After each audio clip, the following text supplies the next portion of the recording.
He shoved open the wrong door and the most powerful woman in the building froze. Daniel Carter didn't mean to. He was late, stressed, and running on 2 hours of sleep. But in the span of 3 seconds he saw something he was never supposed to see. And the look on Victoria Sterling's face wasn't rage. It was terror. Not the kind that screams. The kind that goes completely dangerously silent. Daniel backed out, heart slamming against his ribs, already certain his career was finished. But what happened next? Nobody could have predicted it. Drop your city in the comments. I want to see how far this story has traveled. And if you're new here, hit subscribe. You're going to want to be here for this one. The morning Daniel Carter's life changed forever began the same way every morning began badly.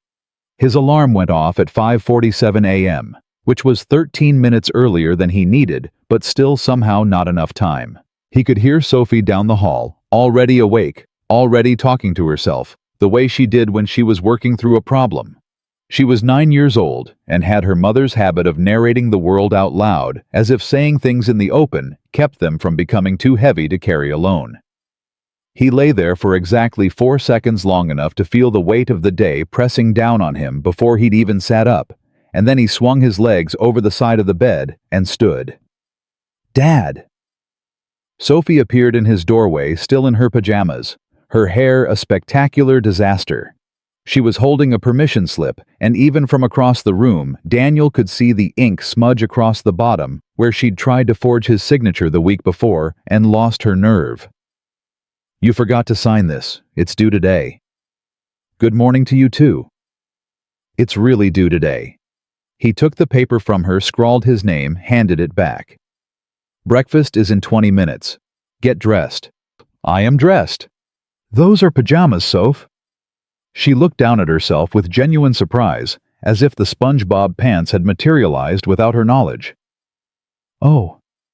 She disappeared back down the hall without another word. Daniel stood in front of his bathroom mirror for a long moment, studying himself the way a man does when he's running out of reasons to be encouraged. 43 years old. Silver threading in at his temples, now real silver, not the distinguished kind that looked intentional. Dark circles he couldn't sleep away. A jaw that still held its shape. His one remaining vanity, though he'd never have admitted that out loud. "You're fine," he told his reflection. His reflection did not look convinced. He dropped Sophie at school at 7:22, kissed the top of her head, watched her run through the front doors without looking back. She never looked back. He used to think that was something to fix. Now he understood it was something to be proud of. He sat in the parking lot for a moment longer than he needed to, the engine idling, his hand resting on the gear shift. The grief moved through him the way it always did in the quiet moments, not sharp anymore, not the way it had been in the first year after Claire died. Softer now. More like a tide than a wound. He breathed through it, put the car in drive, and got on the highway. The meeting was at 9 a.m. He had 40 minutes. His phone lit up with a text from Marcus, his best friend, and the only person at Hartwell and Associates who consistently told him the truth. V. "Sterling is in early. Second floor. She was on the phone when I passed, and it did not sound good." Daniel read it at a red light and felt his stomach drop. Victoria Sterling, CEO of Hartwell and Associates, was the kind of leader that people described in military terms.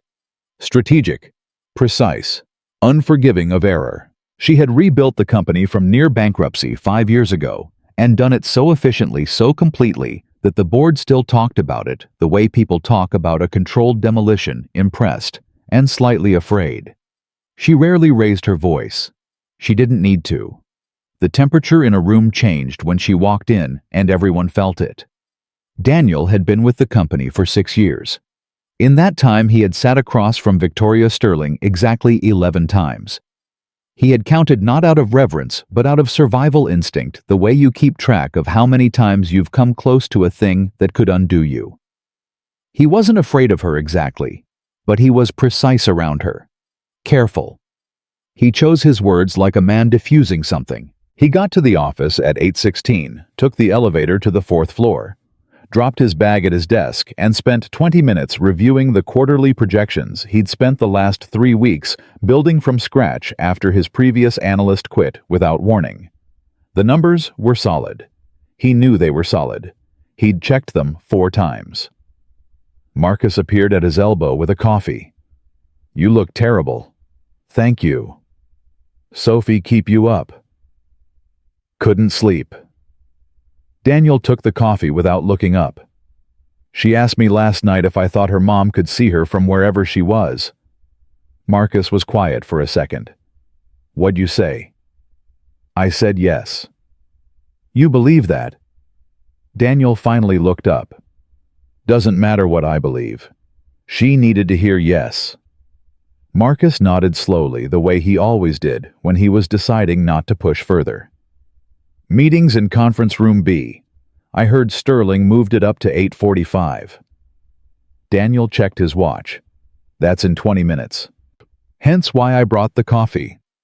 He gathered his files, straightened his tie in the dark reflection of his computer screen, and headed for the elevator. His mind was already in the room projections, talking points, the 3 questions he anticipated Victoria Sterling would ask, and the 3 answers he'd rehearsed on the drive in. He was so thoroughly inside his own head that he didn't fully register which floor the elevator had stopped on until the doors opened. 2nd floor. He'd hit 2 instead of 3. The numbers were right next to each other, and he'd been looking at his notes. He stepped out automatically, still reading, still moving the way his body sometimes operated on muscle memory, when his brain was elsewhere. He turned left, the way you turned on 3 to get to the conference rooms, and pushed open the door at the end of the hall. The door that was supposed to lead to the executive conference room corridor, but wasn't. He knew immediately that something was wrong. The room was smaller than it should have been. Warmer. There was a marble countertop, a long mirror, soft lighting, the kind of lighting that conference rooms definitely did not have. And standing in front of that mirror, her back partially turned, her silk blouse open, and held loosely at her sides, was Victoria Sterling. For a fraction of a second, neither of them moved. Daniel's eyes registered what they were seeing before his brain could stop them: the pale skin of her back, her shoulder blades, and then running from just below her collarbone down and across the left side of her chest, a series of scars. Not small scars, not the kind a person accumulates through ordinary living. Long, deliberate, healed-over lines that could only have come from surgery, from something that had required a great deal of cutting. Her eyes found his in the mirror, and the look on her face, the look he would replay in his mind 100 times over the following days, was not anger, not immediately.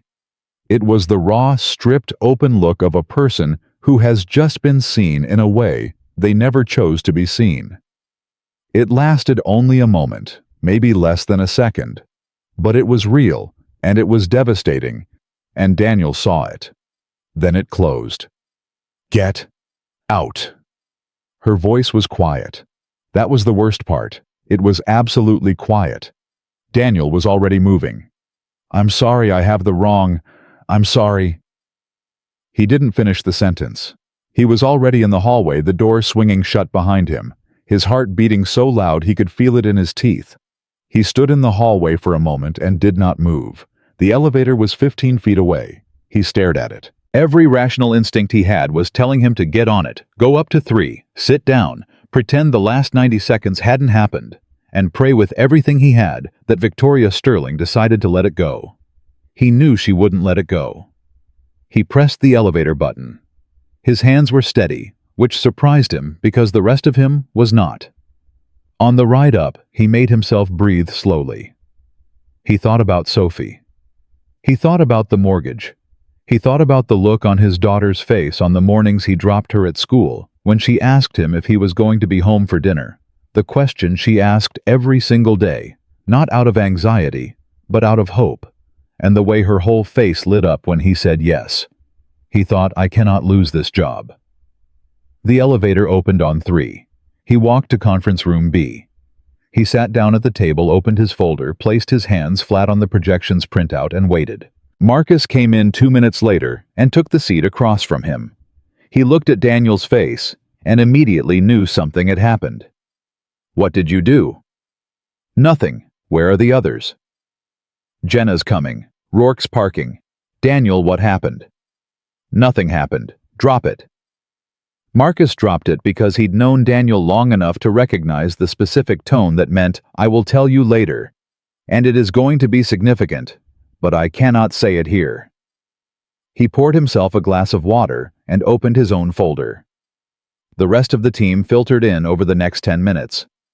The chair at the head of the table, Victoria Sterling's chair, remained empty. At 8:52, her assistant, a composed young woman named Priya, who communicated primarily through implication, appeared in the doorway. Ms. Sterling sends her apologies, Priya said in a tone that suggested Victoria Sterling had never apologized for anything in her life, and certainly wasn't starting now. She'll be joining you in approximately 15 minutes. Please proceed with the preliminary review.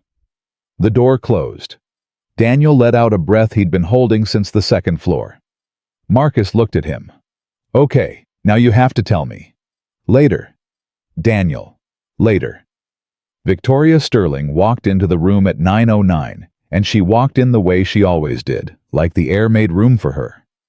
She wore a structured charcoal blazer, her dark hair, back her expression exactly as composed as it always was. She sat down at the head of the table, placed her hands in front of her, and looked around the room with the calm of someone who had already decided how everything in it was going to go. Her gaze moved to Daniel. It stayed there for exactly 1 second longer than it moved to anyone else. Nothing in her face shifted. No recognition, no accusation, no acknowledgement. She looked at him exactly the way she always looked at him, with the measured attention of a person cataloging information without yet deciding what to do with it. Let's begin, she said. Daniel began. He talked for 23 minutes. He walked them through the numbers, the projections, the risk assessment, the opportunity he'd identified in the Western regional accounts that nobody else had flagged. He talked clearly, and he talked precisely, and he did not stumble once, which he considered a significant personal achievement, given that his entire nervous system was operating at about 60% capacity. Victoria asked 3 questions. The 3 questions he'd anticipated on the drive in. He answered all 3. She didn't nod, didn't react visibly, but she wrote something down on the notepad in front of her, and in the language of Victoria Sterling's meetings, writing something down meant it mattered. When it was over, she stood. The room stood with her. Good work, she said to the room in general. But she said it while looking at Daniel. Then she walked out and Priya materialized from nowhere to follow her, and the door swung closed and Daniel sat back down in his chair because his legs had stopped cooperating. Marcus leaned over. Whatever happened this morning, I don't think it's as bad as you think. He was wrong. At 4:17 p.m., Priya appeared at Daniel's office door. Ms. Sterling would like to see you. The 4 words landed like a verdict. He walked through the 4th floor corridor to the executive suite with the particular stillness of a man who has already made peace with the worst-case scenario. He wasn't going to beg. He wasn't going to explain or justify or minimize. He'd walked into the wrong room. It had been an accident. If that was enough to end 6 years of work, if she was the kind of person who couldn't separate an honest mistake from a transgression, then maybe it was better to know that now. He knocked on her office door. Come in. Victoria Sterling was sitting at her desk, but she wasn't working. She was sitting back in her chair, hands folded in her lap, watching the window. When he came in, she didn't reach for a file or pick up a pen. She just turned and looked at him. Close the door, she said. He did. Sit down. He sat. The office was quiet. Not the charged quiet of a confrontation building something else. Something he couldn't quite read. She studied him for a long moment, the way she had in the conference room with that calibrated attention.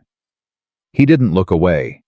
He'd learned early that looking away from Victoria Sterling in a meeting read as weakness, and whatever else happened today, he wasn't going to give her that.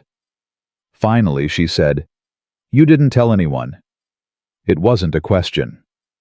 No, he said. Not even Marcus Reeves, who you tell everything to. He was slightly unsettled by how much she apparently observed. "No," he said again. She was quiet for another moment. Then she said something he had not in any version of this conversation he'd rehearsed on the elevator ride up anticipated. "Sit with me for a minute," she said. "Not as my employee. Just sit." Daniel looked at her, really looked at her for the first time since that morning. And he saw it the thing that was different. Not the composure, not the authority, those were still there fully intact. But underneath them, there was something that hadn't been visible before.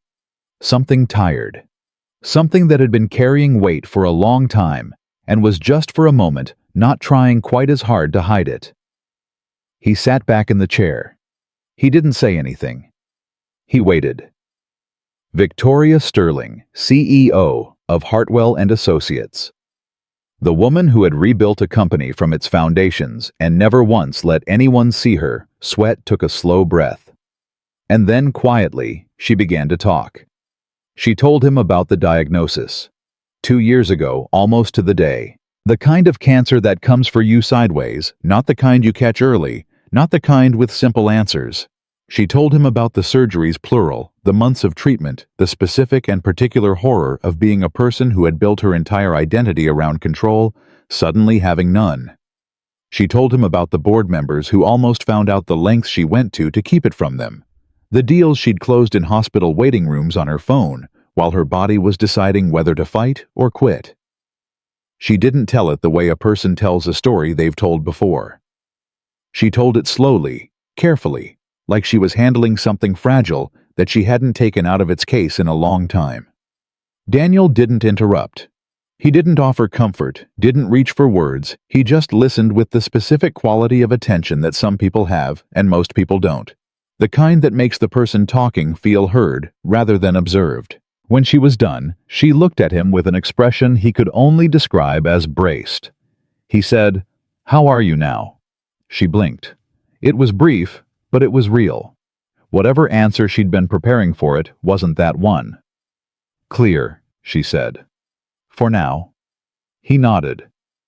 He thought about Claire about the last 8 months, the appointments, the way hope keeps reorganizing itself into smaller and smaller shapes, until it's almost unrecognizable.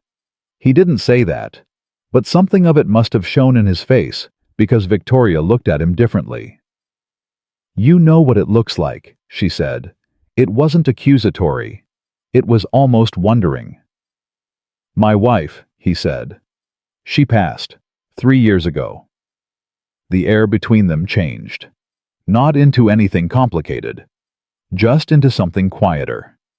The particular quiet of two people who have sat with loss and recognized it in each other without needing to explain it further. Victoria Sterling looked at the window again. Outside, the city was going about its business horns, movement, the indifferent machinery of the afternoon. "I don't want your pity," she said. "I know," he said. "That's not what this is." She looked back at him, studied him, made whatever calculation she was making. "You can go, Daniel," she said. "Thank you for—" She paused. "For this afternoon. For the meeting." He stood. He picked up his jacket from the back of the chair. He walked to the door. He stopped with his hand on the frame and turned back. He didn't plan to say it. It just came out the way true things sometimes do before you can decide whether they're wise. "For what it's worth," he said, "the scars don't change anything. They just tell the story of someone who fought hard and won." Victoria Sterling looked at him for a long moment, and for the third time that day, he watched her expression do something unexpected. Not anger, not calculation, not the controlled neutrality she wore like armor. Her jaw shifted. Her eyes held his. Just for a second, something human and unguarded moved across her face. Then it closed again. "Good night, Daniel," she said.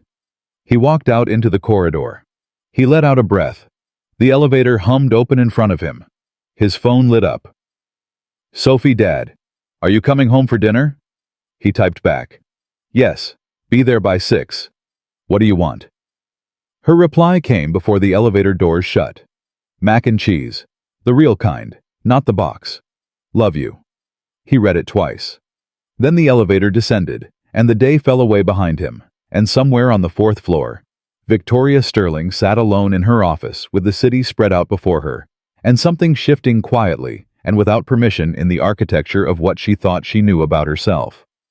Daniel made the mac and cheese from scratch, not because he had the time, he absolutely did not have the time, but because Sophie had said the real kind, and after the day he'd had doing one small thing exactly right, felt necessary.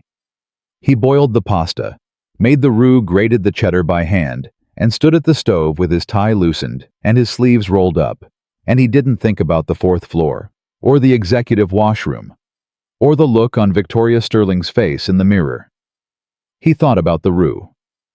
Sophie sat at the kitchen counter on her stool, doing homework in the loose, scattered way she did everything pencil. In one hand, the other hand braiding the fringe on her hoodie. Her eyes drifting between her math worksheet and whatever was happening outside the kitchen window. "Dad?" she said without looking up. "Yeah." Jalen said his mom told him that grief is just love with nowhere to go. Daniel kept stirring. "Jalen's mom sounds like a smart woman. I think she got it from a mug." He laughed, a real one, the kind that surprised him. "Doesn't make it wrong." Sophie looked up then the way she sometimes did when she was gauging something. "Are you okay?" "I'm fine." "You're stirring that really hard." He looked down. She wasn't wrong. He eased up on the spoon. Long day. She accepted this. She went back to her homework.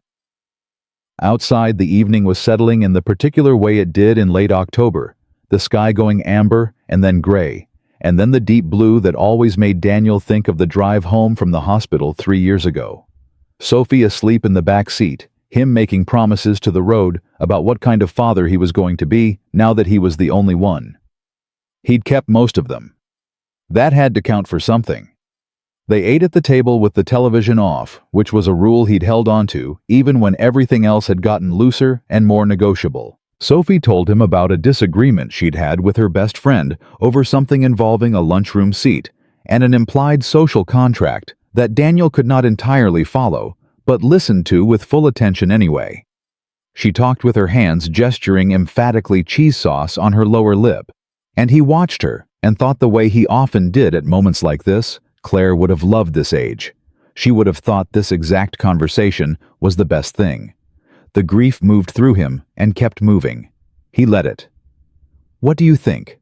Sophie asked, waiting for his verdict on the lunchroom situation. "I think," he said carefully, "that sometimes people don't realize they've hurt you unless you tell them." She considered this. "That's not as useful as I was hoping." "Sorry. Can I have more mac and cheese?" He gave her more mac and cheese. Later, after she was in bed and the kitchen was clean and the house had settled into the quiet that was its own kind of company, Daniel sat at the kitchen table with a glass of water and his phone face down in front of him. He'd been doing this for 20 minutes, sitting with the phone face down, which was his particular way of not doing something he was thinking about doing. He turned it over, opened his contacts. Marcus was at the top of his recent calls. He stared at the name for a long moment. Then he put the phone down again. What would he even say?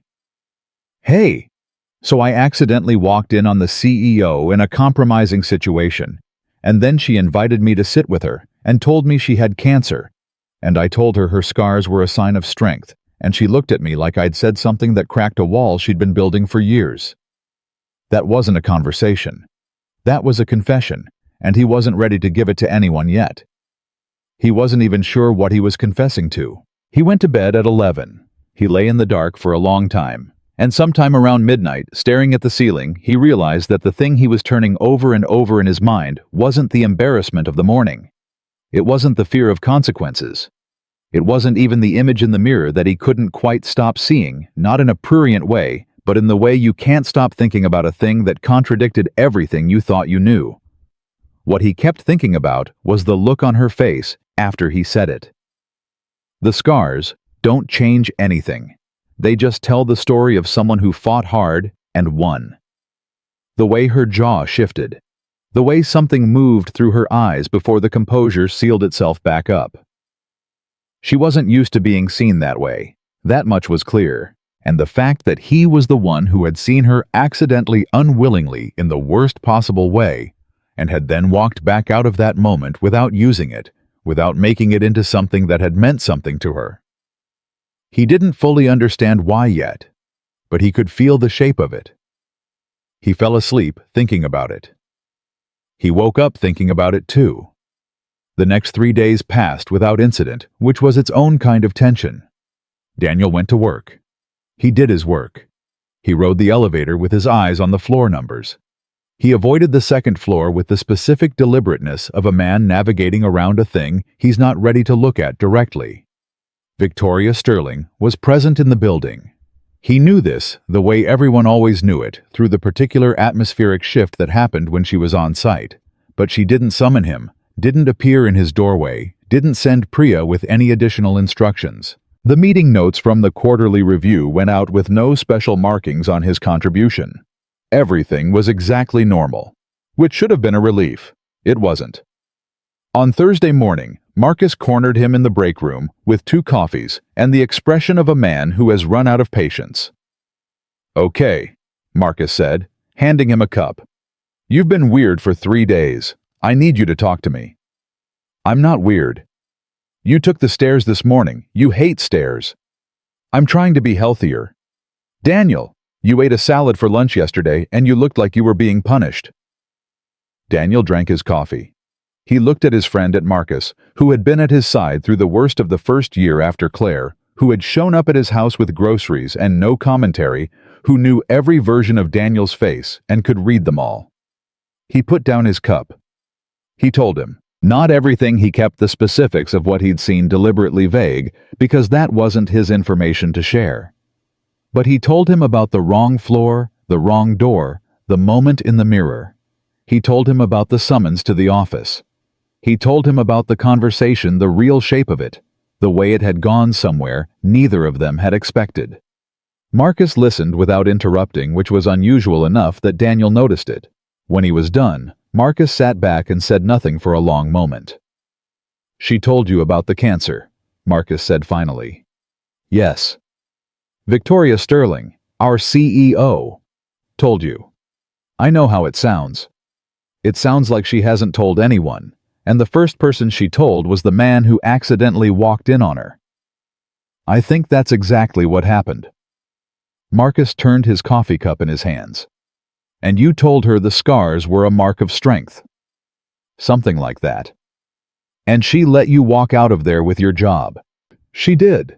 Marcus looked at him for a long time.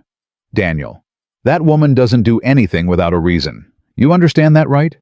She told you because you saw her and you didn't run from it and you didn't make it weird and you didn't look at her like she was something broken. She told you because of how you handled it." Daniel hadn't fully assembled it in those terms yet, but the moment Marcus said it, he felt the truth of it settle somewhere below his sternum.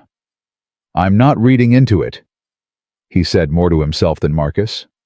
"I didn't say you were. I'm just saying it was a moment. A strange private moment. It doesn't mean anything more than what it was." Marcus nodded slowly. "Okay. I mean it." "I know you do." Marcus picked up his coffee. "I'm just saying, people don't crack doors open for nobody. Even when the door gets opened by accident, they decide whether to close it all the way or leave it." Daniel didn't answer. He picked up his own coffee and walked back to his desk. He spent the morning on the Western regional accounts. He revised 2 projections, caught an error in a forecasting model that had been sitting undetected for 6 weeks, and sent a summary to his director. He was deep in a spreadsheet at 2 in the afternoon when his computer pinged with a calendar invite. The meeting subject line read, "Western Regional Initiative Project Discussion." The host was listed as V. Sterling. The date was the following Monday. The attendees were listed as Jenna Park, Robert Rourke, and Daniel Carter. He read it 3 times. Then he called Marcus. "She's giving me the Western project," Daniel said without preamble. A pause. Then, "The whole thing. The meeting's Monday. It's me, Jenna, and Rourke. Rourke is going to lose his mind. That's not my immediate concern." Daniel. Marcus's voice shifted into something more careful. That account is worth about $9 million in projected revenue over 18 months. Sterling doesn't hand that to mid-level staff without a reason. I know. Is this about the conversation? I don't know what it's about yet. He sat with that answer long after he hung up. He did know on some level he wasn't naive, wasn't the kind of man who mistook coincidence for something larger. The timing was not subtle. 3 days after a conversation that had cracked something open between them, Victoria Sterling had pulled his name to lead the most significant initiative the company had seen this year. It could mean a dozen things. It could mean she'd simply reviewed his projections and decided they were strong enough to justify the assignment. It could mean she was compensating a transactional way of closing the emotional debt of what she'd shared. It could mean Marcus was right that she'd left a door slightly open, and this was her particular way of standing near it. He didn't know. And he had always been a man who waited until he knew before he acted. What he did know was that he was going to walk into that Monday meeting and do the best work he'd ever done. Not because of what had happened between them. Because Sophie needed him employed, and because 6 years of careful effort deserved to culminate in something that mattered. He went back to the spreadsheet. He worked until 6. He went home. The weekend moved slowly. Saturday, he took Sophie to her soccer game, stood on the sideline in the thin October cold with his hands in his jacket pockets, watching her play with the full-body commitment she brought to everything. She scored once, missed, twice, argued passionately with a referee call that was demonstrably correct, and came off the field at the end, with grass on her knees, and the specific satisfied exhaustion of someone who'd left everything out there. "Did you see that goal?" she demanded while he handed her a water bottle. "I saw it." "Tell me what you saw." "I saw you cut left when they expected right and you hit it clean." Her whole face opened up. It was Claire's face when it did that. Claire's smile, exactly the way the eyes narrowed, and the left corner went higher than the right. He'd stopped flinching at it. He'd made himself look at it directly. "Mom would have gone crazy," Sophie said. "She would have been embarrassing, full embarrassing, screaming and everything." Sophie grinned. "Yeah." She drank her water. "Yeah, she would have." They drove home. He made omelets. She told him about a book she was reading that she'd been assigned and hadn't expected to like and did. He listened and asked questions and thought for the 100th time, the 1,000th time, that whatever else he was or wasn't, he was good at this. He was good at being present for her. And that was the thing that mattered most. Sunday night, after Sophie was asleep, he sat at the kitchen table with his laptop and his notes and spent 3 hours preparing for Monday. He was so deep in it that he almost didn't hear his phone buzz on the counter. He reached over without looking and picked it up. The name on the screen stopped him. V. Sterling. Not Priya. Not a calendar reminder. A direct text from Victoria Sterling's personal number at 10:43 on a Sunday night. He stared at it for a full 5 seconds before he opened it. "I hope the project assignment wasn't overwhelming. You can reassign components to your team as you see fit. I wanted it led by someone I trust to see the full picture. V." He read it twice, then a third time slower. "Someone I trust." 3 days ago, he had been a mid-level executive she likely knew by name and output. Now she was texting him on a Sunday evening to say she trusted him. The shift was so significant that it took him a moment to locate the right response. Not too much, not too little. Nothing that would make her regret opening the door even that fraction of an inch. He typed, "Understood. I won't let you down." He almost hit send. He deleted it. Started again. "Thank you for the confidence. I've been reviewing the accounts all weekend. I'll have a full strategy framework by Monday morning." He sent that one. 3 minutes passed. He wasn't watching his phone. He was absolutely watching his phone. The reply came at 10:51. "I know you will. Good night, Daniel." He put the phone down. He sat in the quiet kitchen in the house that was all his, now the responsibility and the love of it all his. And he breathed slowly through whatever was moving in his chest. It wasn't hope exactly. It wasn't anything he was ready to name. It was more like the sensation of standing at the edge of something and realizing for the first time in a long time that the edge didn't feel like a fall, it felt like a beginning. He picked up his phone again, looked at her message one more time. Then he put it face down on the table, opened his laptop, and went back to work. Monday arrived the way Mondays do, indifferent to how prepared you are. Daniel was in the office at 7:45. He set up the conference room personally, which he'd never done before a meeting. It was always Jenna or one of the analysts. But he wanted to know exactly how the room was arranged, where he was standing, what was on the screen when people walked in. Control over the small things was a way of managing the large things, and he was under no illusions about what this meeting represented. Jenna arrived at 8:30, took one look at the prepared room and said, "You've been here for a while." "A bit. You know Sterling's going to ask the hard question first, right? She always does. Sets the temperature." "I know." "And Rourke is going to try to cut in on the regional segmentation piece. He's been angling for that account for months." "I know that too." Jenna tilted her head. "You're not worried." "I'm always worried. I just don't let it show in meetings." She laughed, surprised. "Fair enough." Rourke arrived at 8:55, gave Daniel a look that communicated exactly what Marcus had predicted. A particular species of professional resentment worn on the surface of a collegial smile, and took a seat without comment. Victoria Sterling walked in at precisely 9 a.m. No Priya today. Just her with a single notepad and a pen and the same composure she always wore. She looked at the room at the screen at the three of them. Her gaze passed over Daniel without lingering professionally efficiently exactly the way it passed over the others. If there was any residue of their Sunday night exchange, she had put it somewhere entirely inaccessible. He respected that. He also noted it. "Let's begin," she said. "Daniel, start with the risk. Not the opportunity. The risk." He'd anticipated this. "The largest risk," he said without opening his folder, "is the assumption that the Western regional market responds to the same acquisition model as the Northeast. It won't. The customer profile is different, lower institutional trust, higher price sensitivity, and a significant gap in our current brand recognition west of Denver." He paused. "Which is actually the opportunity." Victoria looked at him. "Go on." He went on. He talked for 40 minutes.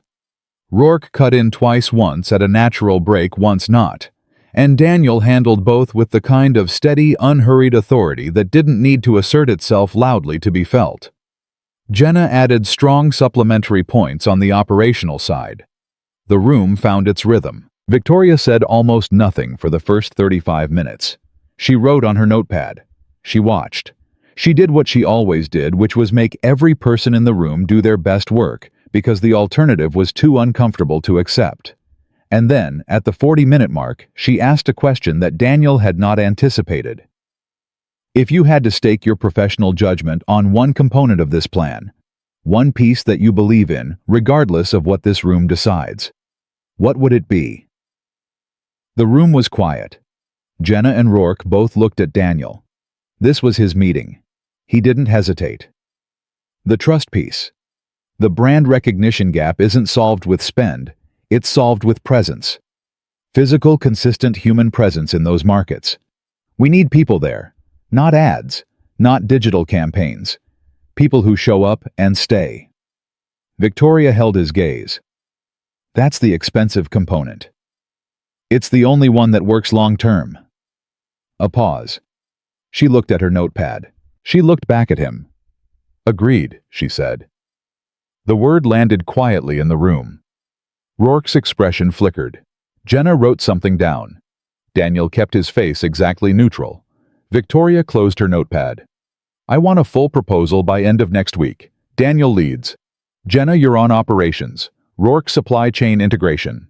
She stood. "Good meeting." She was at the door when she paused, just barely, just for a fraction of a step, and said without turning around, "The framework you built this weekend was thorough." Then she walked out. The room stayed quiet for a beat. Jenna turned to Daniel with wide eyes and mouthed, "She read your prep work." He offered nothing. He began gathering his papers, but his hands under the table where nobody could see them were not entirely steady, because what he was thinking wasn't about the project or the proposal or the $9 million in projected revenue. He was thinking about a text sent at 10:43 on a Sunday night by a woman who had spent 2 years carrying something enormous entirely alone. He was thinking about someone I trust. He was thinking about the way she'd paused at the door and the 4-word acknowledgement that she had actually read what he sent her, not as a CEO reviewing work product, but as a person paying attention to another person. He was thinking that Marcus was right. She had left the door slightly open. And for the first time in 3 years, Daniel Carter found himself standing at a threshold he hadn't expected to reach. Uncertain, cautious, aware of every reason why this was complicated, and not entirely sure he wanted to walk away from it. The proposal took 9 days instead of 7. Not because Daniel was behind, he was ahead, actually had the core framework done by Wednesday, but because every time he thought it was finished, he found another layer he wanted to strengthen, another argument he wanted to make more bulletproof, another section where the logic was technically sound, but the instinct behind it wasn't fully visible yet, and he'd learned over 6 years of watching Victoria Sterling in meetings that she could tell the difference between a number that had been calculated and a number that had been understood. He wanted her to see that he understood. Marcus noticed the extra hours. Sophie noticed the extra hours. Even Jenna, who was working late herself on the operations side, swung by his office on Thursday evening to drop off a revised logistics section and found him still at his desk at 7:30 with 3 empty coffee cups lined up in a row. "Daniel," she said with the specific tone of someone delivering a gentle intervention, "the proposal is due Friday." "I know. It's Thursday." "I know that too. Whatever you're trying to prove—" She stopped, tilted her head. "Actually, never mind. You're going to do what you're going to do." She dropped the folder on his desk. "The operations numbers are clean. I triple-checked the Denver projections." "Thank you, Jenna." She was at the door when she turned back. "For what it's worth. The trust framework you built, the people-first piece, the human presence argument, I've been in this company for 4 years and nobody's ever pitched that. Because it's expensive, and it's slow, and most executives don't have the patience for things that pay off in year 2 instead of year 1. She paused. She liked it because it's true, not because it's impressive. He looked at her. "Why are you telling me this?" "Because you keep editing a proposal that's already good," she said. "And I think the reason you keep editing it isn't the proposal." She left before he could respond. He sat with that for a long moment. Then he closed the laptop. He went home.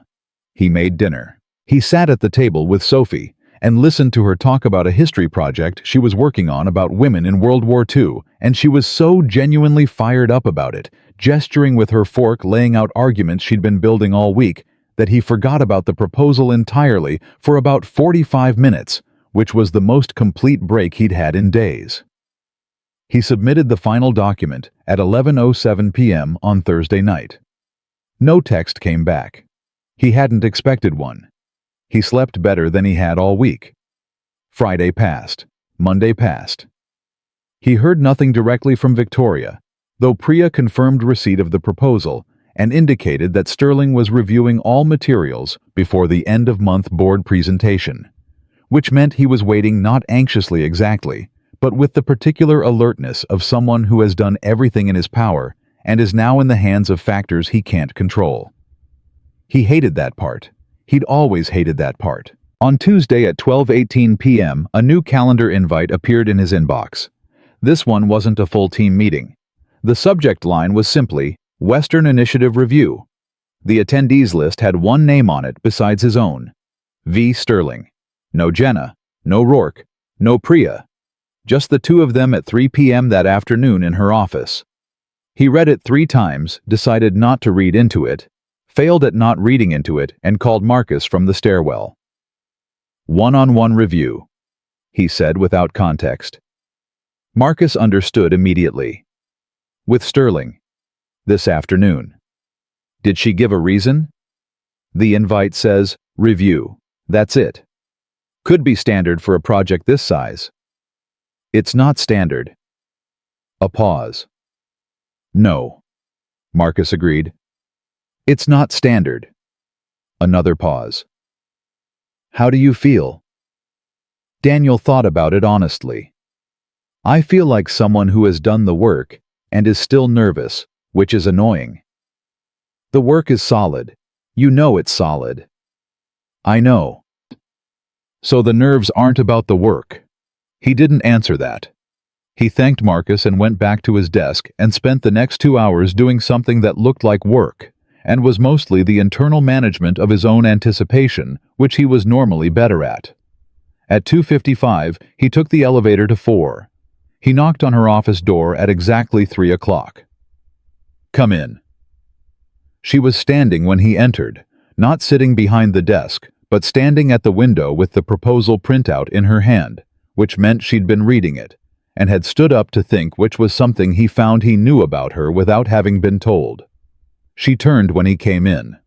She was in a dark navy blazer today, hair down, which was unusual. He'd only seen it down once before at a company event 18 months ago, where everyone had been slightly off their formal axis. Sit, she said, and moved to sit across from him, not behind the desk, but in the chair across the low table near the window, an arrangement that was not the arrangement of a superior reviewing a subordinate's work. He noted that. He sat. She placed the proposal on the table between them. He could see his own handwriting in the margins, where she'd annotated it, clean, precise annotations, questions, and check marks, and the occasional underline. Page 12, she said. The trust infrastructure model. Walk me through your thinking. He walked her through it. Clearly without notes, he knew it well enough not to need them. She listened the way she always listened, which was completely without the small signals of agreement or engagement that most people give to show their following. She just took it in, and you had to trust that she was tracking because there was no external evidence of it until she asked a question that proved she'd caught something you'd buried 3 paragraphs deep. Her question when it came was, "You're assuming that market trust transfers from individual to institutional. What's your evidence for that?" The Denver pilot data from 2019. A competing firm tripled regional market share over 18 months by stationing account managers locally rather than flying them in quarterly. The numbers aren't public, but the outcome is traceable through their client announcements. You pulled that independently. It wasn't in any of our internal research. She looked at the page, wrote something in the margin. It should have been. Agreed. She turned to another section. They went through it this way for 40 minutes, her question, his answer, her follow-up. His deeper answer, the specific rhythm of 2 people who are both being precise because precision is how they each show respect. He'd had professional conversations that felt like sparring, and professional conversations that felt like reporting. This felt like something else. It felt like thinking out loud together. At some point, he stopped being nervous and just started being present. When they'd covered the last section, she set down the proposal and sat back. She looked at him for a moment in that way she had calibrated considering. "It's the strongest internal proposal I've seen in 3 years," she said. He felt the words land, kept his expression level. "Thank you. I'm not flattering you. I'm telling you because you need to know what you're capable of before the board presentation, because they will push back on the cost model, and you'll need to hold the line without me in the room." He looked at her. "You won't be in the room. I'll be presenting the quarterly overview simultaneously. You'll be presenting the Western Initiative to the investment subcommittee." A pause. Alone. The significance of that settled over him. Presenting to the investment subcommittee alone at his level was not a thing that happened. It was the kind of assignment that either accelerated a career or ended it depending on how the room read you. "Why me?" he asked. She could have given him a professional answer. She had one, he could see it, ready, polished, something about competency, and demonstrated analytical strength. She started to reach for it, and then she stopped. She looked at the table for a moment, then at him. "Because I need someone in that room who won't perform," she said. "Most people, when they're in front of the subcommittee, start talking like they're auditioning. They stop saying what they think and start saying what they think will land." She paused. "You don't do that." "How do you know?" "I've been watching you in meetings for 3 years, Daniel." The use of his first name, she'd used it before, but something about the way it came out in this particular sentence, quiet and direct, without the professional buffer, made something shift in the room. Not dramatically, just slightly. He held her gaze. "I didn't know you were watching." "I watch everyone." "That's not an answer." She looked at him for a long moment, and then, almost to herself, she said, "No, I suppose it isn't." The room stayed quiet for a beat. Outside, the city moved on in its indifferent way. Inside, something was happening that neither of them was fully prepared to name. Victoria looked back at the proposal. She straightened it on the table, a small organizing gesture, the kind a person makes when they're collecting themselves. "The presentation is in 2 weeks. I want weekly check-ins between now and then." "Of course." "And I want you to anticipate the 3 hardest questions the subcommittee will ask and have a response for each one that doesn't start with a qualifier." Meaning I don't want to hear "I think" or "it's possible" or "the data suggests." I want declarative sentences. "I can do that." "I know you can." She stood, which was the signal that the meeting was closing.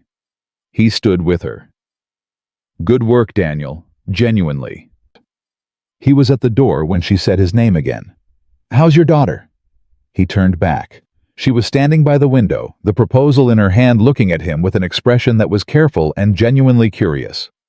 Not the professional curiosity of a manager asking about employee morale, but the kind that comes from a person who remembers what was shared in a room and is asking because it stayed with them. "Sophie," he said. "She's good. She's great, actually. She scored in her soccer game last weekend." Something crossed Victoria's face, brief, warm, quickly contained. "What position?" "Forward. She's been playing for 3 years. Her mother was the one who—" He stopped, steadied himself. "Claire signed her up. Before she passed. She wanted Sophie to have something physical, something where the goal was just to move, not to think, just to be in her body and run." Victoria listened. She didn't rush to fill the pause at the end of it. She just received it. "She sounds like a very thoughtful woman," she said. She was. He looked at her. "She was the most thoughtful person I've ever known." The words carried the weight of everything he hadn't said, and he could tell Victoria felt it, the honesty of it. The unadorned way he said was, instead of softening it into something easier to hear. She gave it space. She didn't pivot to something brighter. "My mother died when I was 31, Victoria said, quietly, without preamble. "Ovarian cancer. I was in the middle of my first real executive role, and I flew home every weekend for 4 months, and I never told a single person at work. She paused. "I just held it, by myself, because I thought that was what strength looked like." Daniel looked at her. She wasn't looking at him. She was looking at the window, at the city, at whatever middle distance a person looks at when they're telling a true thing they haven't told many times. "Was it?" he asked. "Did it work?" She considered that with more seriousness than he'd expected. "It kept me functional," she said. "But functional and okay are not the same thing. I think I knew that even then, and chose not to examine it." A beat. "I've spent a lot of years choosing not to examine things." The air between them had moved into something territory he couldn't quite map, not inappropriate, not unprofessional, but deeply, unmistakably personal. The kind of space that opens between two people who have each been alone with something heavy for too long and recognize without ceremony that the person across from them knows the particular geography of that weight. He didn't push. He didn't pull back either. He said, "I used to do the same thing. After Claire, I thought if I held it tight enough, kept it internal enough, Sophie wouldn't feel the weight of it." He paused. "One night, maybe 8 months after she climbed into my bed at 2 in the morning and just put her hand on my chest and left it there. Didn't say anything. I asked her what she was doing and she said, 'I can feel your heart. I just wanted to know it was still going.'" Victoria looked at him. Her eyes were steady, but he could see at the edges the thing that had been there in the mirror that first morning, that raw, momentary open space behind the composure. "She sounds remarkable," she said. "She is. She's her mother's daughter." A pause, then softer. "She's your daughter too." He felt that more than he expected to. He left her office at 4:25. He walked down the corridor to the elevator. He pressed the button and stood there with his hands in his pockets, looking at the floor numbers. Marcus was waiting by his desk when he got back to 3. "Well," Marcus said, "I'm presenting to the investment subcommittee alone in 2 weeks." Marcus stared at him. "Are you serious?" "She said I don't perform in rooms, that I just say what I think." "That's Daniel, that's one of the biggest—" "I know what it is." "Did she say anything else?"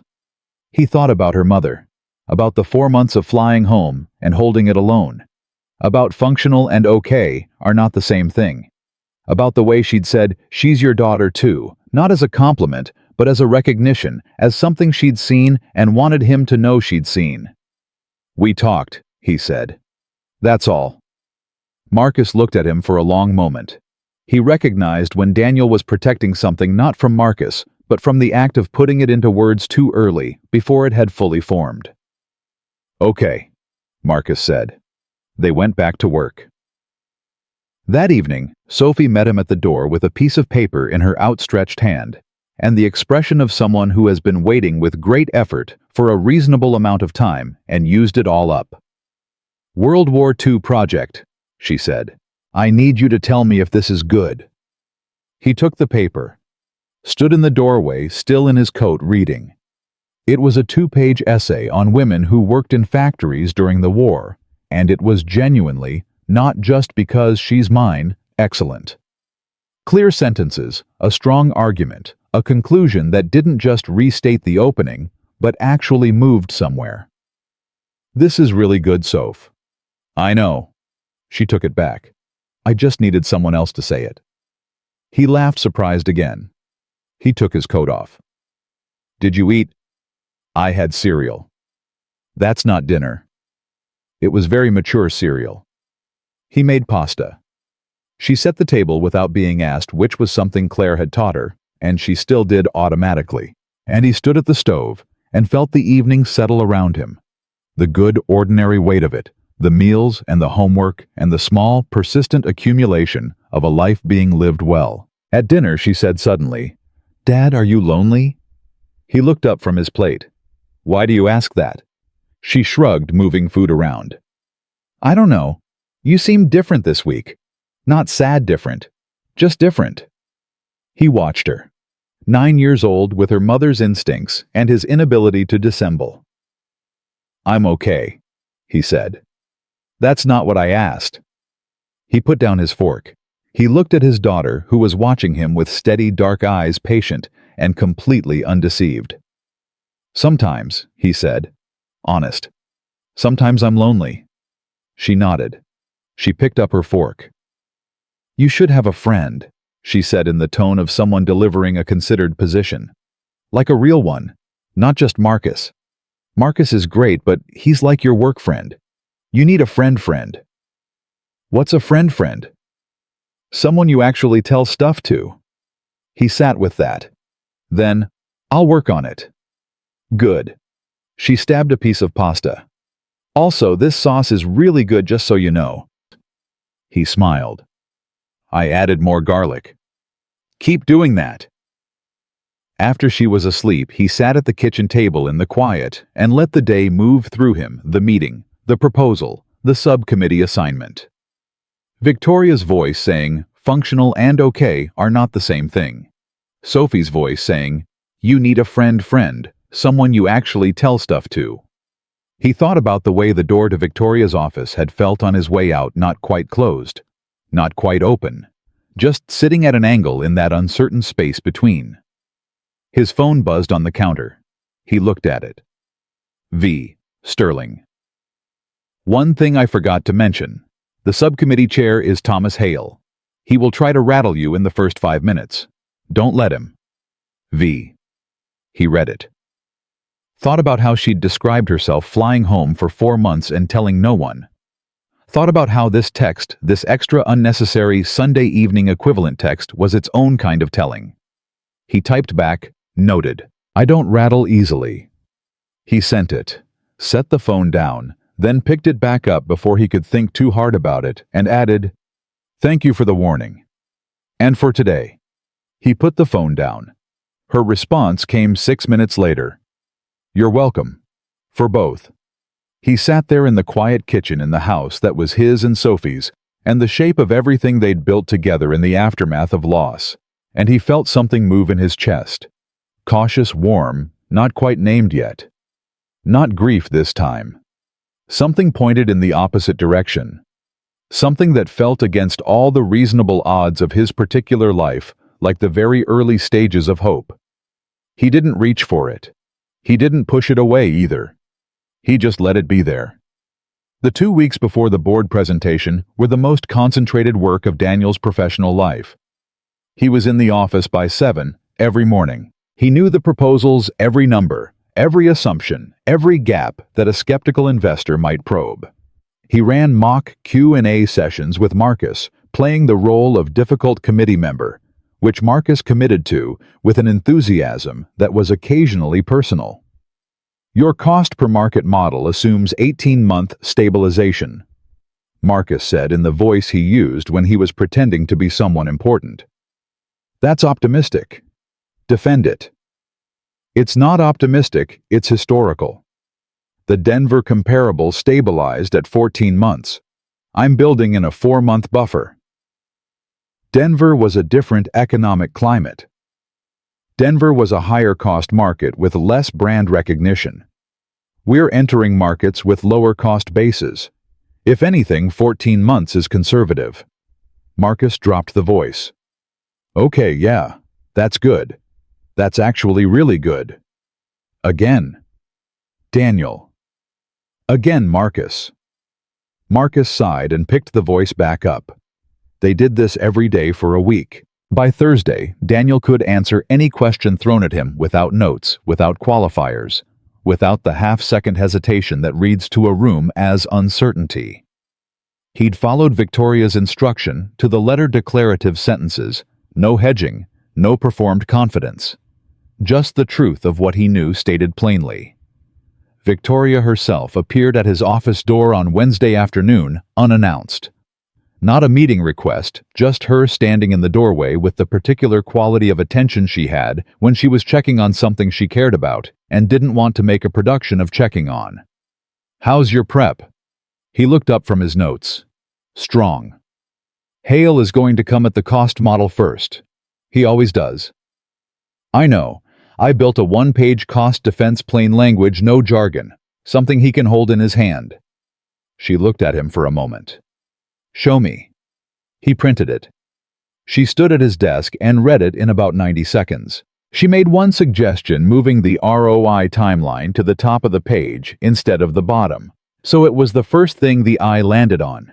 She handed it back, said, "Good," and left. He revised the page. He stared at the doorway she'd stood in for a moment longer than was strictly necessary. Then he went back to work.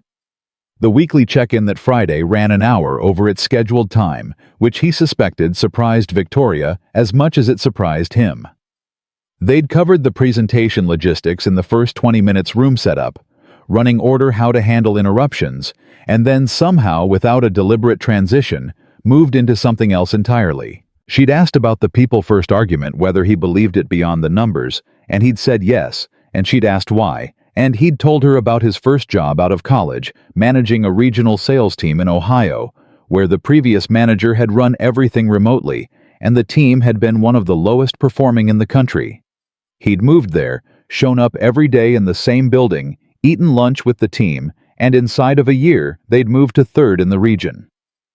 Not because of strategy, he said. Because they stopped feeling like they were being managed from a distance by someone who didn't know their names.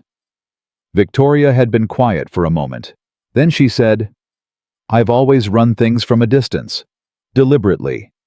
I thought it created objectivity." "It does," he said. "It also creates distance." She looked at him. "Is that a critique?" "It's an observation.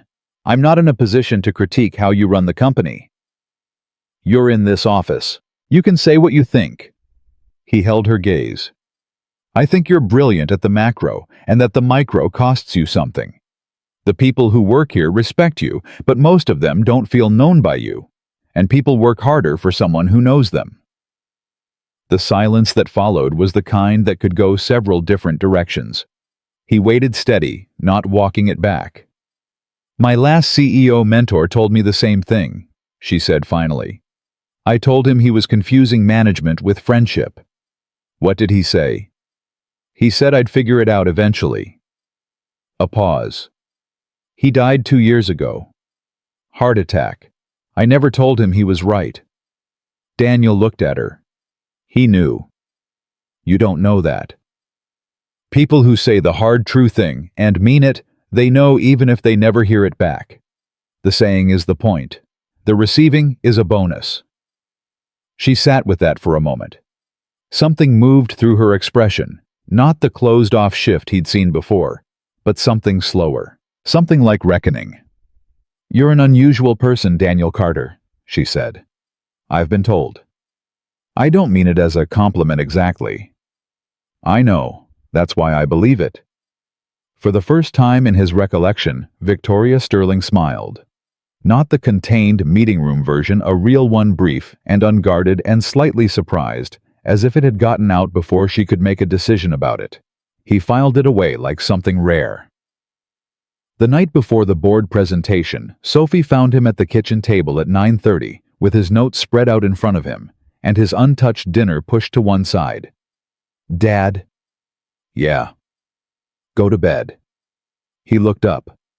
She was in her pajamas, arms crossed, wearing the specific expression of a 9-year-old who has decided to parent. "I'm not done. You know all of it. You've known all of it for a week. You're just sitting there reading it because you're nervous, and reading it makes you feel like you're doing something." He stared at her. "How do you know that?"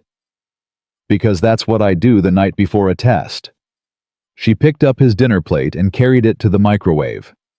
2 minutes, then you eat, then you sleep. I need you to be smart tomorrow." He laughed. He couldn't help it. "Okay, boss." "I mean it." "I know you do." He started gathering the notes. "Where'd you learn to do that?" "Do what?" "The intervention thing, the calm version." She shrugged, pulling his plate from the microwave. "Mom. She used to do it to you when you got like this." She set the plate in front of him. "You'd stay up late with your work stuff, and she'd come downstairs and just take the papers out of your hands." He hadn't remembered that. He found suddenly that he had to work to keep his face even. "She did," he said. "She did do that." Sophie sat across from him. She watched him eat the way she sometimes did, with that steady, too-old gaze. "Are you scared? About tomorrow?" "Yeah." He thought about it honestly, the way he always tried to with her. "A little? Not about the work is ready. More about—" He paused. "About whether what I built is actually worth what I think it's worth. Whether I'm seeing it clearly, or just seeing what I want to see." Sophie tilted her head. "Is it good work?" "I think it's the best work I've done." "Do you trust your judgment?" "Mostly." "Mostly is enough," she said with complete certainty. "Mostly is what real confidence looks like. If you were 100% sure, you'd just be arrogant." He put his fork down. He looked at his daughter. "Where does that come from? Seriously, you're 9. "I read," she said with dignity. He shook his head, smiling. "Eat something. It's too late for you to be up. I had dinner 2 hours ago. Then go to bed. I was going to bed. You needed intervening. She stood up, pushed in her chair. You're going to be great tomorrow, Dad. You always are when it actually matters. She padded off down the hall. He sat alone at the table for a moment with the city quiet outside, and his notes face down in a pile, and something warm and sure settling over him that had nothing to do with the subcommittee or the proposal or the $9 million in projected revenue. He went to bed at 10:30. He slept well. The board presentation was at 11 a.m. in the executive conference room on the 5th floor, a floor Daniel had been on exactly twice before in 6 years, both times as part of a larger group. He arrived at 10:15 with one folder, the revised one-page cost defense, and the 3 hard questions with their declarative answers printed on a card in his jacket pocket that he hadn't looked at since Monday because he didn't need to. Priya met him at the elevator. Ms. Sterling is in the quarterly overview room, she said. She wanted me to tell you. She paused, and he could see her recalling the exact wording. She said, don't let the room change your pace. Set your own. He nodded. Thank you. The committee is already seated. Mr. Hale is the one on the left in the gray suit. A beat. He asks a lot of questions. I've heard. Don't let him finish your sentences for you. He does that. He looked at Priya, who had communicated nothing but professional composure in every previous interaction. Thank you, he said again, meaning it differently this time. She gave him a small nod and stepped aside. He walked in. There were 6 people around the table. Thomas Hale was exactly where Priya had said he'd be. Gray suit, silver hair. The posture of a man who was comfortable being the most difficult person in any room he entered. He was already reading the proposal packet when Daniel walked in. He didn't look up. Daniel set his folder on the table. He looked around the room. He introduced himself, not the apologetic over-introduction of someone who feels out of place, just his name and his role and the project he was presenting. Clean. Declarative. Hale looked up from the packet. You're leading this alone, he said. Not a question, a probe. Ms. Sterling reviewed the full proposal. She determined that a focused presentation would be more effective than a panel. Hale leaned back. How long have you been with the company? 6 years. And you've led a project of this scale before? Not of this scale, no. But the Western regional model I built is based on principles I've tested and verified across 6 years of analysis. He didn't hesitate, didn't soften it. I'm confident in the work. Hale looked at him for a moment. A slight recalibration happened somewhere behind his eyes, not respect exactly, but a specific species of attention that comes when someone surprises you by not flinching. All right, Hale said. Show me. Daniel showed him. He talked for 32 minutes. He walked through the analysis, cleanly held the thread without losing it, answered 2 questions, mid-presentation, without breaking his pace the way Victoria had told him not to let the room break his pace. When he reached the cost model, he placed the one-page defense in front of Hale before Hale could ask, and watched the man's expression shift slightly as his first objection was preempted. You anticipated my question, Hale said. I anticipated the right question, Daniel said. The cost model is the load-bearing wall. It deserved its own page. Hale studied the sheet. He asked 4 follow-up questions. Daniel answered all 4. On the 3rd, another committee member interjected with a challenge to the Denver comparable, and Daniel addressed it directly, without looking at his notes, in 3 sentences. The room had a specific texture to it by the end, not warm exactly, but engaged. The particular engagement of people who came in ready to be skeptical and found themselves persuaded not by charm or presentation, but by the straightforward weight of work that had been done completely. Hale was quiet for a long moment after the last question. Then he said, Who supervised this analysis? I supervised myself. Ms. Sterling reviewed the final proposal. She reviewed it or she built it? Daniel held his gaze. She reviewed it. The work is mine. Hale looked at him for 3 seconds, long enough to be deliberate. Then he turned to the committee member on his right and said something in a low voice. The other man nodded. "We'll have a response by end of week," Hale said. "Good presentation, Mr. Carter." Daniel thanked the room. He collected his folder. He walked out into the corridor with steady hands and a heartbeat that was only slightly elevated and the specific interior sensation of having done exactly what he came to do. He stood at the elevator for a moment. His phone buzzed. V. Sterling. How did it go? He looked at it, thought about Priya delivering her message. About don't let the room change your pace. About the fact that Victoria Sterling was in her own presentation right now and had still found a moment to check on his. He typed, Hale pushed on the cost model first. I handed him the one-page defense before he asked. He called it a good presentation. 30 seconds passed. V. Sterling. He never says that. Daniel, I know. I looked him up. A pause. Then, V. Sterling. I'll see you at 4. He spent the afternoon at his desk in a state that Marcus correctly identified as post-adrenaline equilibrium. The particular calm of someone who has been wound very tight for a long time and finally let something go. Hale called it good, Marcus said for the 3rd time. That's what he said. Thomas Hale. The Thomas Hale who told Richardson's team their entire Q3 presentation was structurally illiterate. The same. Marcus shook his head slowly. Victoria Sterling has been building you up for this for a month, you know. That's not something she does for people she thinks are adequate. Daniel organized a stack of papers that didn't need organizing.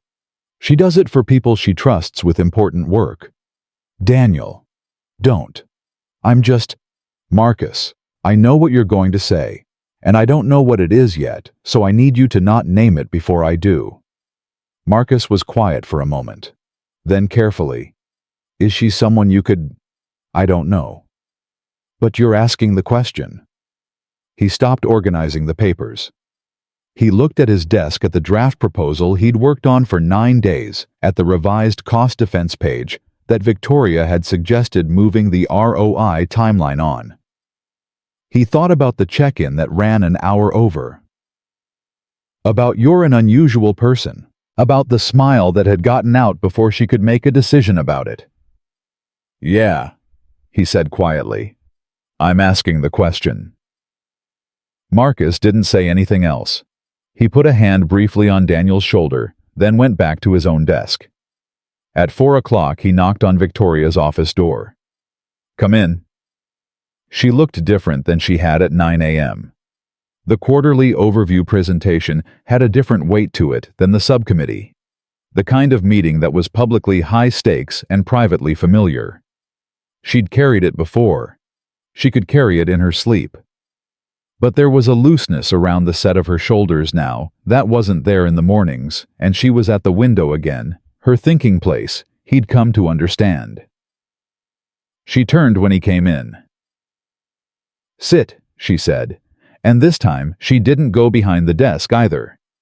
Same arrangement as before, the chairs by the window, the low table between them. He noticed she'd left the proposal printout on the table from their last meeting. It was still there, still annotated. Tell me the room, she said. He told her. He went through it methodically. Hale's approach, the cost model challenge, the Denver comparable pushback, how each had landed. She listened without interrupting exactly as she always did. When he finished, she said, You didn't need the card. No. Did you bring it? Yes. But you didn't need it. No. She looked at him. Why did you bring it then? He thought about it for a second. Because knowing it was there meant I didn't have to think about it. Having the safety net meant I could walk without looking at the floor. Something shifted in her face. Not the brief surprised smile from before, something quieter, more interior. That's a good way to think about it, she said. It's how I thought about raising Sophie after Claire died. I had a plan. A real detailed plan. I never used it exactly the way I'd made it. But making it meant I could be present for her, without the fear of free-falling. She looked at the window. The afternoon light came in at a low angle. I never made a plan, she said. When my mother died, I just kept moving, as fast as I could in as many directions as I could. The theory being that if I moved fast enough, the grief couldn't catch up. Did it work? For about 4 years. A pause. And then it caught up. He let that sit. He didn't rush past it. What happened at 4 years? He asked. She turned and looked at him directly. It was a straight-line look, the kind that doesn't measure the distance before it travels. I sat in a hospital room by myself at 2 in the morning after my second surgery, and I thought about who I would call if I could call anyone. She paused. And I couldn't think of a single person. The room was very quiet. "I'm sorry," he said. "Don't be sorry. It was information." Her jaw shifted slightly. "Very uncomfortable information. What did you do with it?" "I'm still working on that," she said. And the way she said it, quiet and honest and slightly bared without the usual protective layer of irony or authority, made him understand that she wasn't talking theoretically. He looked at her. At Victoria Sterling, who had rebuilt a company from its foundations, who had survived 2 surgeries alone, who had flown home for 4 months without telling a single person, who had walked into every room of her life with the composure of someone who needed nothing from anyone, who had sent a text at 10:43 on a Sunday night to tell him she trusted him, who had told Priya to tell him to set his own pace, who had left a door slightly open on purpose in a way she rarely, maybe never did, and was sitting across from him right now with the window light coming in at a low angle and the annotated proposal between them and an expression that was asking something it wasn't quite using words for yet. He said, "You're not alone in that room anymore." She looked at him. The look lasted a long time, long enough that he could feel the weight of it, the careful, full attention of it. "No," she said finally, softly. "I suppose I'm not." The city moved outside. The light shifted. Between them, something that had been carefully unnamed for weeks settled into a shape that both of them could feel, even if neither was quite ready yet to say out loud what it was. She spoke first. "There's a small dinner, next Thursday. Just 3 people from the subcommittee and their partners. Hale will be there." She paused a pause that was not professional and was not casual. "I don't bring colleagues to these things, but I'd like you to come." He looked at her. He understood exactly what she was asking, and he understood exactly how much it had cost her to ask it, given everything he now knew about how she moved through the world. "As a colleague," he said. "A beat." "No," she said. He held her gaze. He thought about Sophie saying you need a friend. Friend, someone you actually tell stuff to. He thought about the card in his jacket pocket that he hadn't needed. He thought about the grief moving through him like a tide, and how lately the tide had been going out a little further each time before it came back in. "Then yes," he said. "I'd like that." Victoria looked at him for one more long moment, measuring nothing. This time, he thought. Just looking. Just being in the room with it. "Good," she said. Outside, the city carried on. Inside, quietly and without ceremony, something began. He didn't tell Sophie right away. Not because he was hiding anything he wasn't, not exactly, but because he hadn't fully found the words for it yet, and with Sophie, words mattered. She was the kind of child who listened to the space around what you said as much as to what you said, and he wasn't going to walk into that conversation half-assembled. He needed to know what he was saying before he said it. What he knew was this: Victoria had invited him to dinner. Not as a colleague. He had said yes. And between those two facts and everything they implied, there was a distance he was still walking across carefully, one step at a time. He knew one other thing, though he hadn't said it aloud to anyone yet. Somewhere in the past month, between wrong doors and Sunday night texts and hour-long check-ins that became something else entirely, he had started looking forward to the parts of his day that included her. Not the meeting with the CEO anticipation that he'd always felt, the heightened alertness, the need to be precise. Something warmer than that. something that made the ordinary minutes between feel like an accumulation toward something. He recognized the feeling. He hadn't expected to feel it again. He wasn't sure yet whether that frightened him or relieved him, and on most days the answer was both simultaneously. Thursday arrived the way important evenings do, faster than the days before it, and slower than you want it to be. He dropped Sophie at Marcus's house, which he'd arranged with the story that he had a work dinner, which was true enough that he didn't feel dishonest saying it. Marcus opened the door, took one look at Daniel in his charcoal dress shirt and good jacket, and said nothing at all, which was its own complete sentence. "Don't," Daniel said. "I didn't say anything." "You were about to." "I was going to say you look good, that's all." Sophie pushed past both of them into the house, already talking to Marcus's golden retriever in the focused, intense way she reserved for animals and math problems. Daniel watched her go. "She'll be fine," Marcus said. "Go." The restaurant was a small Italian place on the west side. Not the kind of restaurant that announced itself, but the kind that had been in the same building for 30 years and didn't need to. Victoria had chosen it, and he'd looked it up not to investigate it, but because knowing where he was going helped him arrive there with his full attention, rather than half of it on navigation. She was already there when he walked in.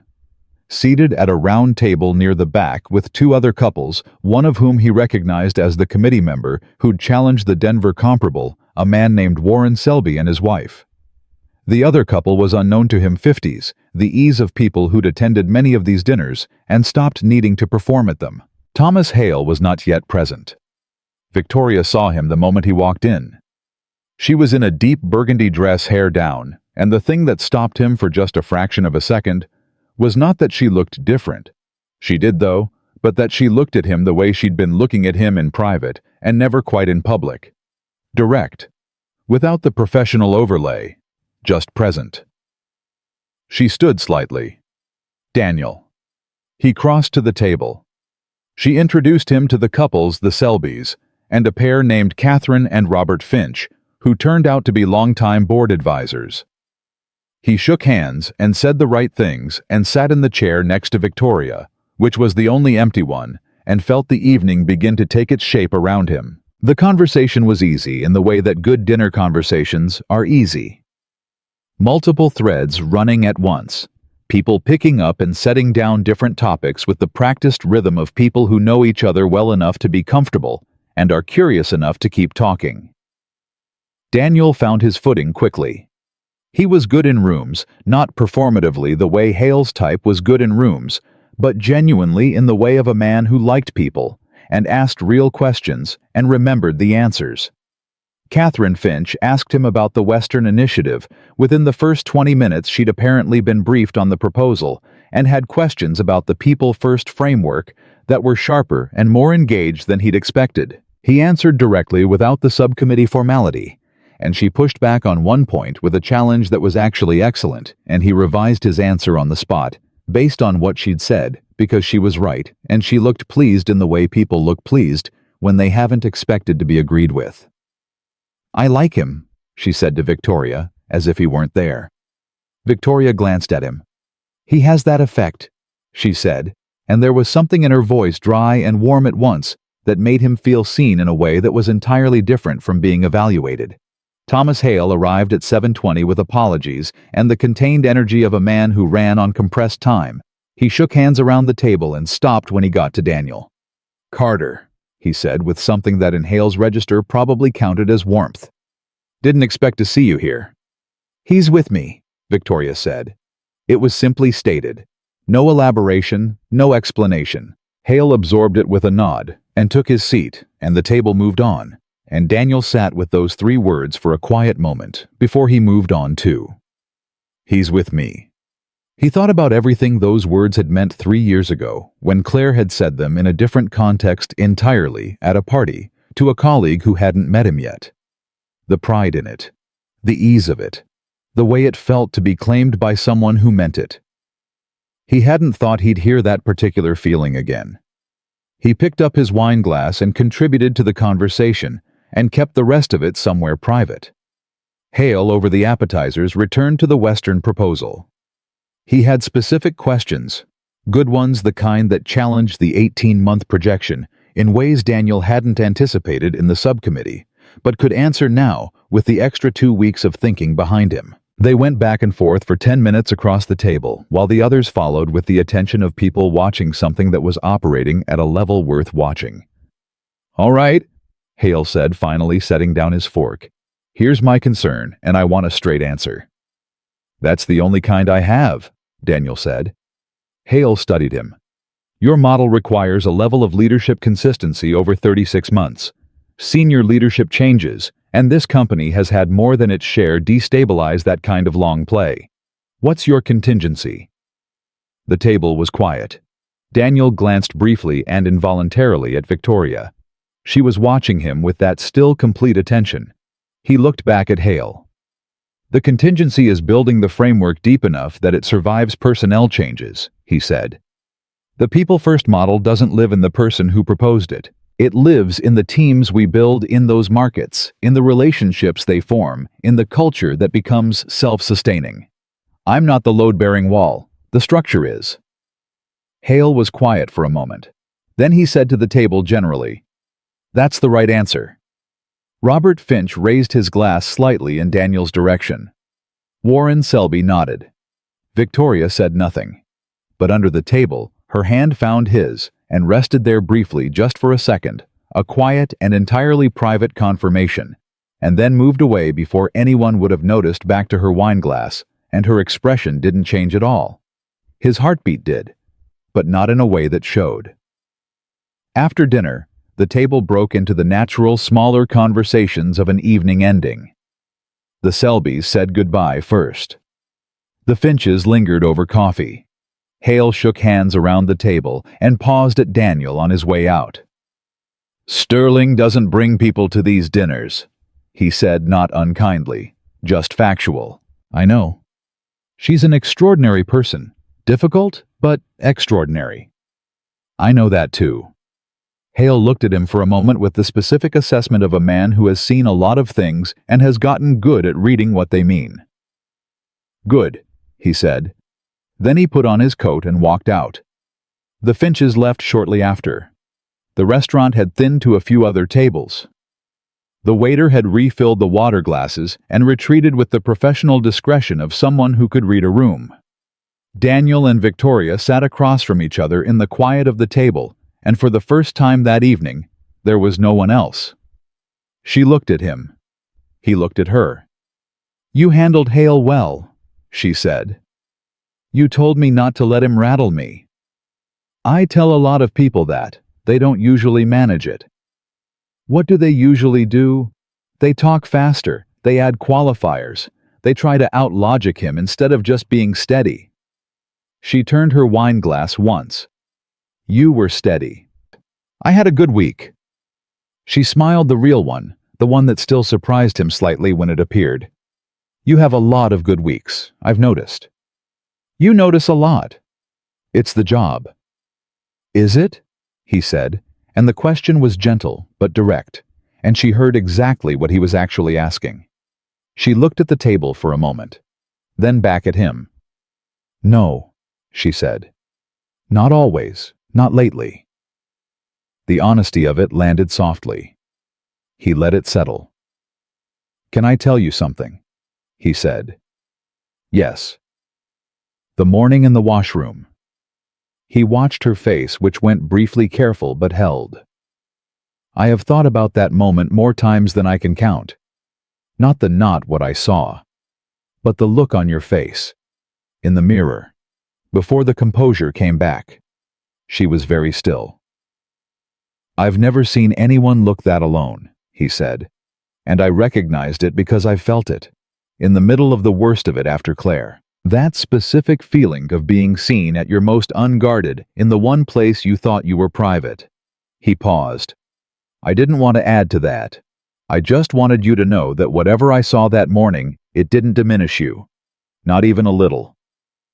Victoria looked at him for a long time. He could see it happening, the thing that happens sometimes in her office, the slow movement behind the composure, the thing that was true and unscripted, finding its way to the surface. "I spent 2 years making sure no one saw that," she said, quietly. "Not the scars specifically, just any of it. Any evidence that I was a person who had been through something, rather than a leader who was completely in control." She paused. "And then you walked through the wrong door." "Wrong floor. I pushed 2 instead of 3. "The wrong floor," she amended. Something almost like relief in her voice, the way people sometimes laugh at the thing that was terrible once it's past. "For what it's worth," he said. "I've double-checked the floor every day since." She did laugh, then a real one, quiet and unguarded. The laugh of someone who hadn't planned to, and is glad it happened anyway. He watched it move across her face, and thought that he would not forget this, either.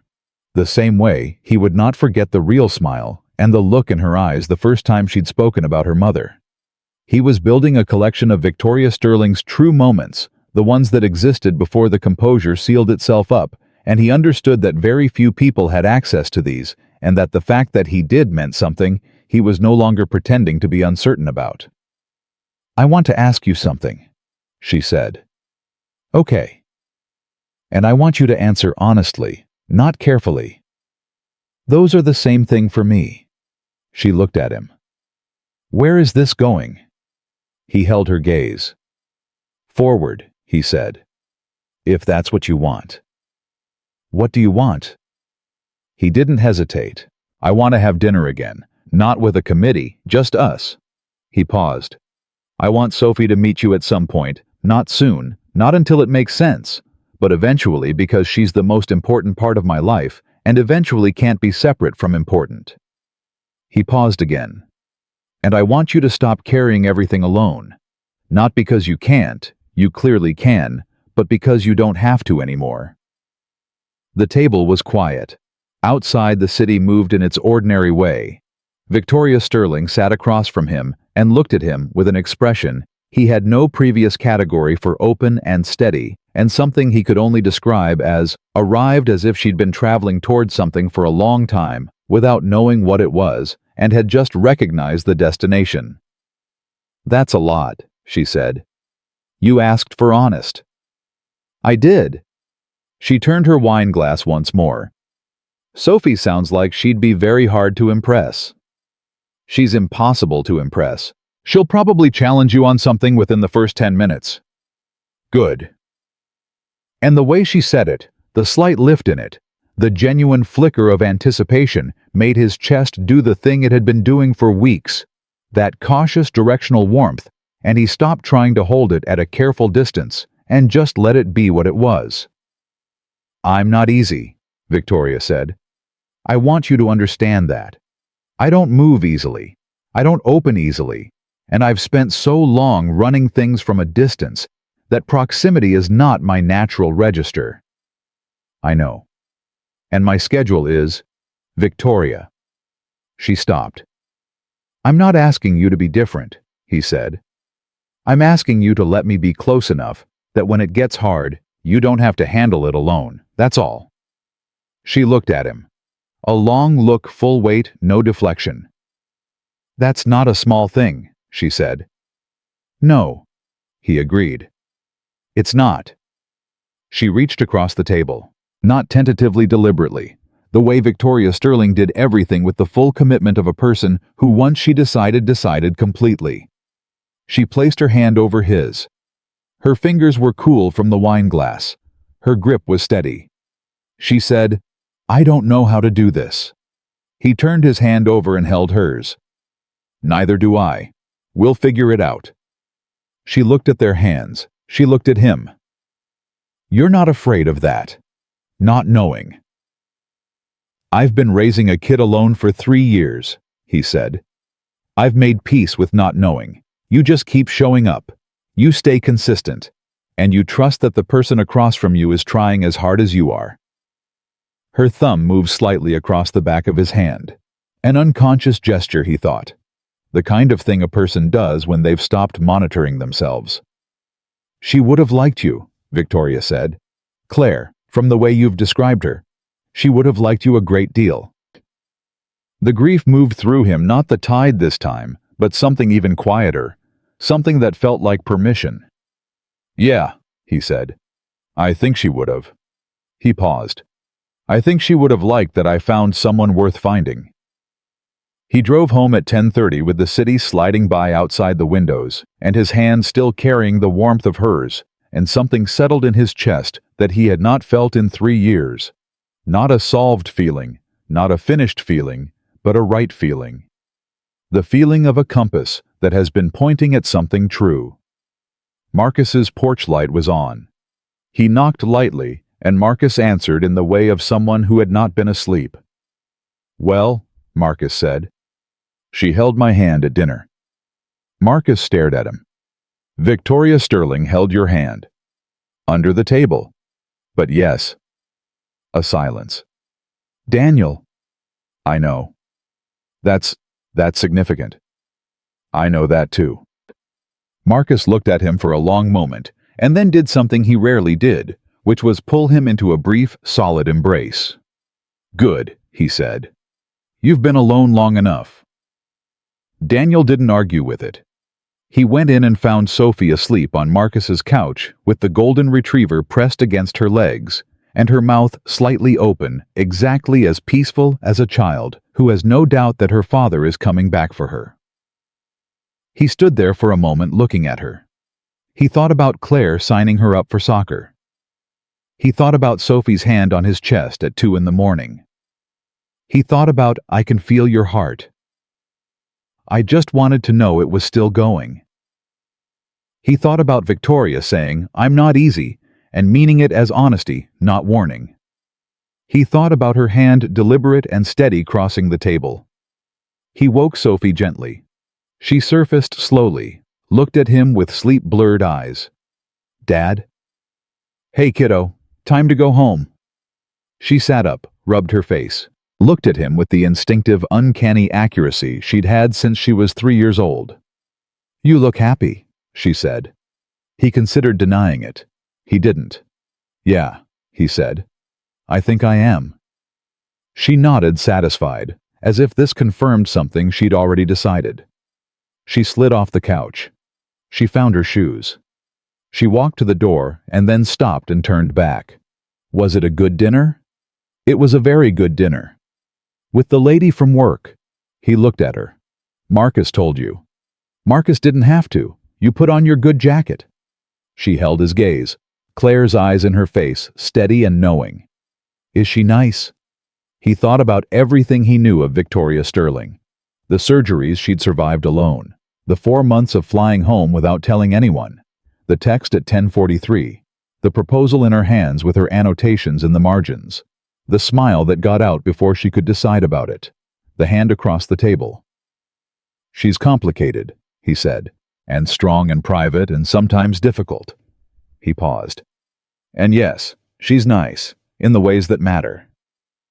Sophie seemed to weigh this with the same seriousness she brought to everything. "Okay," she said, and reached up and took his hand. "Let's go home." They walked out into the night. His daughter's hand in his, the air sharp and clean, the neighborhood quiet around them. He put her in the car and buckled her in the automatic way of a parent whose hands know what to do without instruction, and he got behind the wheel, and for a moment, he just sat there. 3 years ago, he had driven home from a hospital with this child asleep in the back seat and made promises to the dark road about what kind of father, what kind of man he was going to be. He had kept most of those promises through sheer stubborn consistency, through the showing up and the staying and the mac and cheese made from scratch because she said the real kind, and he wanted at least one small thing done completely right. He had not promised himself anything about this, about hope, about another person, about the particular and terrifying renewal that came from letting someone see you, really see you, and choosing to stay anyway. He hadn't made that promise because he hadn't believed it was on the table anymore. He had been wrong about that. He pulled out of Marcus's driveway and drove home through the quiet streets, and in the back seat, Sophie fell asleep again almost immediately, and on his phone in his jacket pocket was Victoria's number, and ahead of him was the ordinary and extraordinary fact of a life that had somehow, against the odds of grief and time, and the accumulated weight of everything he'd carried alone found its way back toward something worth moving toward. Some things break you open. Some things walk through the wrong door.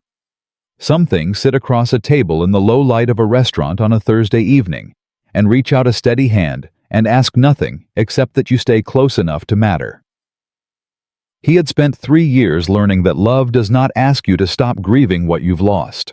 It asks you only to remain open enough, present enough, honest enough to recognize when something real is standing right in front of you. He recognized it, and this time he was not going to look away.